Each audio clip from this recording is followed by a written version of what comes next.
Hursley Park, number 11, starting the new year with a focus on the world of software development, with news of recent products, views of exciting new images, and a visit to Hursley's newest off-site location. But first, a look back to 1987 and Hursley's contribution to IBM. Tony Cleaver. Good afternoon, ladies and gentlemen. I'm very pleased to be back here at Hursley again, and particularly pleased to see what's happening here in the demonstration centre. I feel particularly keen to see this demonstration centre well used and developing, because I think we have a big opportunity in the UK to make use of the synergy between development, manufacturing and marketing, which is something that virtually none of our competitors actually can draw on. And of course that's been particularly well illustrated this year with the launch of the PS2 from Greenock and all your efforts on the monitors for that and on the other contributions that I know you made, and of course with the build-up of production of the 9335 from Havant, which again I know you were responsible for at the development and design stage. But of course the thing that's much less visible, but in many ways perhaps even more important in the long term, is the software side, and in particular KICS. I suspect some of you may have been as amused as I was to see the Computer News article the other week referring to it, and you will of course be aware that here you're in the heart of rural England and deep in the Hampshire countryside and so on. They of course were somewhat surprised, they said, to find that there were some 25,000 KICS users around the world. I have to say I was rather alarmed, because the last time I looked it was about 28,000. So I think at any rate they've got the general message, and I think again it's another way of showing our overall contribution to the UK, which is very important to us from all aspects. Let's learn more of the part played by software in our overall contribution. Jeff Robinson. Tony Cleaver acknowledged the importance of CICS to IBM, and I can assure you all that we really still do have 28,000 licenses for the product worldwide, a quite remarkable achievement. How does a typical customer use this Hursley product? In this high street store, thousands of transactions occur on a busy day through IBM 3683 terminals. The data from these goes directly to a PCAT at this store. At the close of business, every transaction is sent from the PC to the host system at company head office. The analysis of this data helps accurate stock control and automatic reordering to give full shelves and excellent service to the customers. The B&Q host system runs KICS MVS. With CICS, Marcia, I guess the product is really central to the business success of many of our customers, therefore the importance of a complete system solution is very high. Yes, absolutely. I think it's one of the things that's happened to me during last year was a number of customer visits, sometimes into fairly difficult situations. And what is clear is how important CICS is to the mainline business of so many of our customers. And when you have as many customers as we have, the variety of their needs, the variety of their uses of the systems is there, and the way in which they want to develop their systems is also there. And I think the drive of something like SAA to start unifying the direction that people want to take from a systems point of view is going to be fundamental. I mean, I think there's a huge business for all of our missions in the future. I think it's going to be fantastically exciting.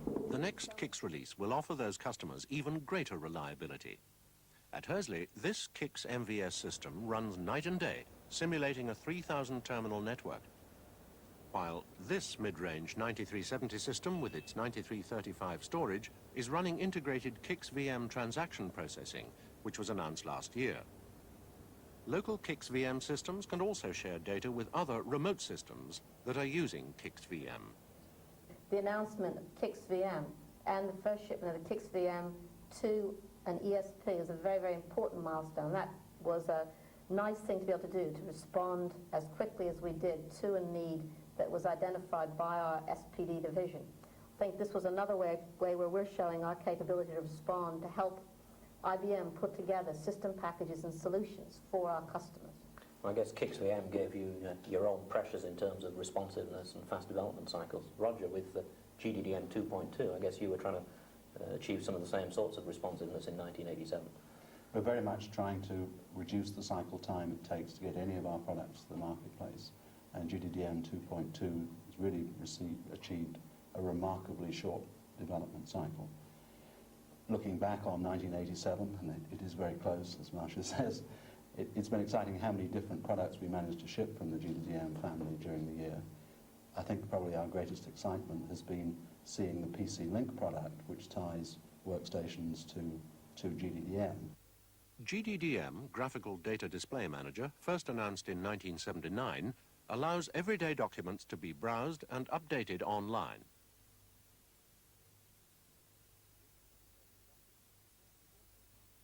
This embedded document feature is also part of the latest release of GDDM that was shown to Tony Cleaver in the demonstration centre.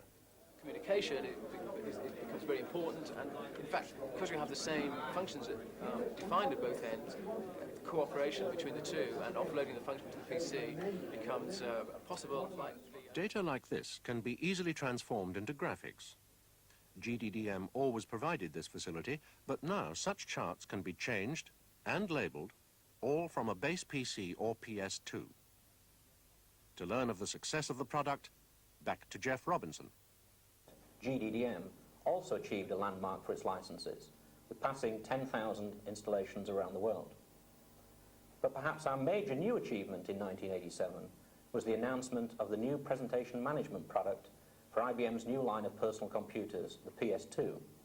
Bob, why don't you tell us a bit more about the introduction of presentation management to the PC family? I think by far the best way to look at PM is to take a look at the end user interface implementation of PM on the PS2, which I think has given us a nice platform for the future. That implementation of Presentation Manager for use on the PS2 is due later this year. Divisional Presidents Steve Schwartz and Bill Lowe saw the product during recent visits to Hursley. One of its features allows a user at a single terminal to work on more than one application. All applications in use can be displayed simultaneously on the screen using the Windows function. These windows or panels may be changed size or position by using the keyboard or the mouse. Hursley's Presentation Manager allows the user to display text and graphics. This can be within the window or maximized to full screen.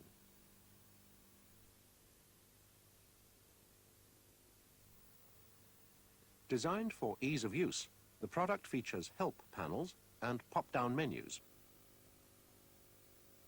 Display parameters such as color or cursor blink rate can be changed by the user. All Presentation Manager features conform to systems application architecture standards, giving consistent layouts of windows within screens and data within windows.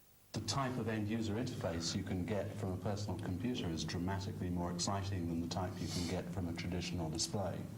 And the challenge we see for the host software components in presentation management is to get the benefit of those excellent end-user interfaces on behalf of traditional mainframe applications, such as we might find with Marsh's CICS. Basically, that's what our customers are looking for, the total system solution. Our customers can no longer tolerate us delivering 3,000 separate products that don't tie together. Our customers require us to fit things together, and SAA is the roadmap which we're going to use to do that.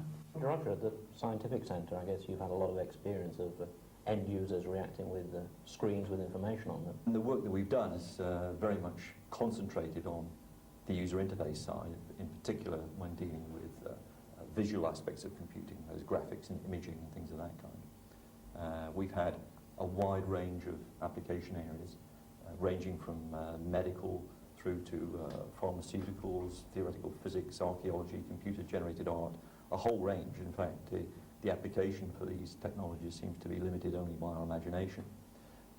And this year we've had two product-related successes coming from that in terms of LPEX, the structured editor that we worked on with the Oxford University Press. From this building came the first and only edition of the Oxford English Dictionary. Its production spanned 44 years, from 1884 to 1928. But times have changed. Our story starts in Winchester, at the IBM Scientific Centre. In 1985, Mike Cowlishaw, seen here with software technology manager Ian Brackenbury, began work on LPEX, a live parsing editor. Mike's early work led to the product which the OUP today are using to revolutionize the preparation of the next edition of the dictionary, with 1.5 million entries on 16,000 pages, 60 million words in all. Lexicographer and co-editor Edward Viner. This is the entry in what we call galley mode, which is more or less as it would appear on the printed page of the dictionary. Now, in order to edit it, I need to go into Expanded. This changes the screen so that you now have the text with the tags showing, and then to tidy up. The BCS Award for Application Development was recognition of this project, a successful customer partnership, IBM's #1 goal. In another partnership with the scientific and medical communities, the UKSC has developed software that processes graphics and images.